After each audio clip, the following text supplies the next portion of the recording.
ఎలా చెక్ చేస్తారు, వీళ్ళు కూడా ఏ విధంగా బిహేవ్ చేయాలి ఎగ్జామ్ సెంటర్కి వెళ్ళే ముందు? రైట్ అండి. అసలు ఫస్ట్ ఎగ్జామ్కి వెళ్ళేటప్పుడు డాక్యుమెంట్స్ ఏమేమి కావాలనే దాని దగ్గర నుంచి స్టార్ట్ చేద్దాము. ఓకే.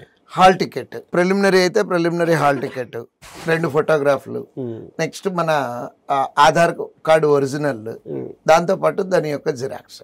మెయిన్స్ ఎగ్జామ్కి వెళ్ళేటప్పుడు ప్రిలిమినరీ ఎగ్జామ్ యొక్క హాల్ టికెట్ మీద వెరిఫైడ్ స్టాంప్ వేసి ఉంటారు, అది, దాంతోపాటు ఆ రోజు వెరిఫై చేసినటువంటి Aadhaar card xerox, next mains hall ticket, ఈ కంపల్సరీగా తీసుకెళ్ళాలి.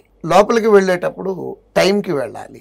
ఎందుకని టైంకి వెళ్ళాలి? మామూలు ఎగ్జామ్స్లో అయితే గ్రేస్ పీరియడ్ ఉంటుంది, అంటే ఒక 5 నిమిషాలు లేట్ ఇచ్చినా అలౌ చేయటం. బట్ ఈ ఎగ్జామ్స్లో గ్రేస్ పీరియడ్ అనేది ఉండదండి.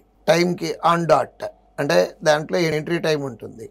ఆ ఎంట్రీ ఎంతవరకు ఇస్తారనేది కూడా హాల్ టికెట్లో మెన్షన్ చేస్తారు. ఆ మెన్షన్ చేసిన టైంని సీరియస్గా ఫాలో అవ్వాల్సిందే. 1 సెకండ్ లేట్ అయినా కానీ లోపలికి ఎంట్రీ ఇవ్వరు.